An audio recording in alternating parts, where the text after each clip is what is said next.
Hello, bachcho. Let's read out the questions. Question says, assertion: a man can cross river of width dt. On increasing river velocity, time taken to cross the river by the man will remain unchanged.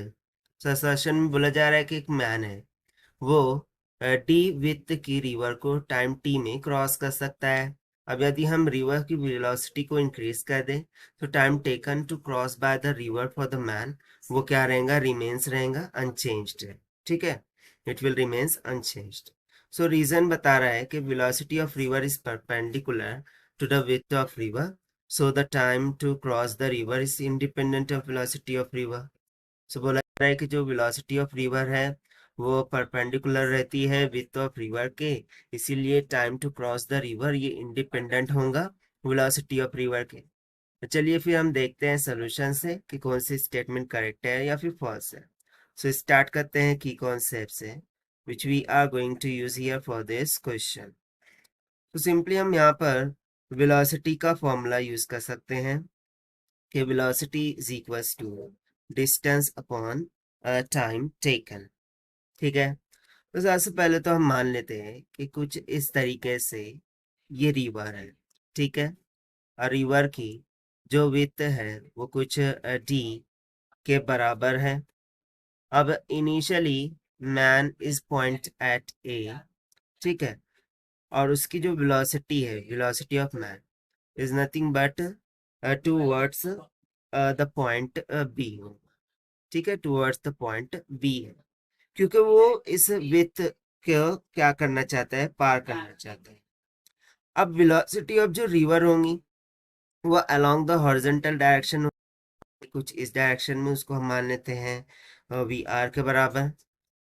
So initial case में by using the formula that we have written in the concept, जो velocity of man होगा that must be equals to D divided by T. ठीक है, यानी कि इतना distance उसको travel करना है इन टाइम टी में।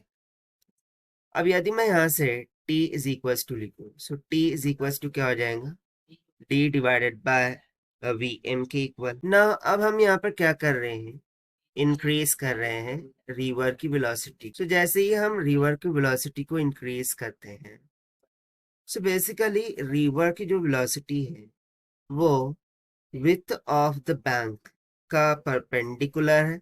देखिए यहाँ पर उसकी डायरेक्शन का कैसा है, परपेंडिकुलर में है। बट चूंकि यहाँ पर हम रिलेटिव वेलोसिटी का कॉन्सेप्ट यूज करेंगे, सो मान लिया कि हमने उसको इंक्रीज किया by the means of V dash along the X axis. But चूंकि मैन किस डायरेक्शन में मूव कर रहा है, अलोंग द वाई एक्सिस, यानी कि perpendicular to the direction of river velocity.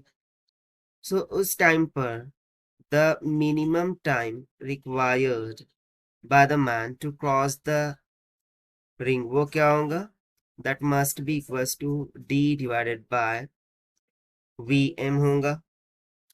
so basically देखिए अगर रिवर की वेलोसिटी इंक्रीज कर रही है, सो उस कारण से ये जो मैन की वेलोसिटी है वो भी क्या करेंगी, इंक्रीज कर जाएंगी। And if it is increases, so time required is going to be the minimum one. और उस कंडीशन में due to relative velocity of the river, basically वो कुछ इस तरीके से पाथ को कवर कर जाएगा and it will reach to the another point C by making an angle of theta with respect to the vertical. So if the direction of river flow and the direction of swimming are perpendicular to each other, so जो component of speed of swimmer है, यानी कि man का जो component of speed है that is V M, this will be maximum. ठीक है ना, यहाँ से हमें क्या समझ में आ रहा है कि वो क्या रहेगा, मैक्सिमम रहेगा। और इस वजह से टाइम रिक्वायर्ड क्या हो जाएगा, मिनिमम हो जाएगा। And it must be equals to V sine of 90 degree. और साइन 90 का वैल्यू कितना होता है, 1। So V M is equals to again क्या हो जाएगा, वी के इक्वल। सो इस कंडीशन के अकॉर्डिंग हम यहाँ पर सिंपली बोल सकते हैं कि यदि सिर्फ और सिर्फ रिवर की जो स्पीड है उसको इंक्रीज किया जाता है, सो उस वजह से जो टाइम टेकन होगा to cross the river by the man वो अनचेंज रहेगा, वो चेंज नहीं होगा।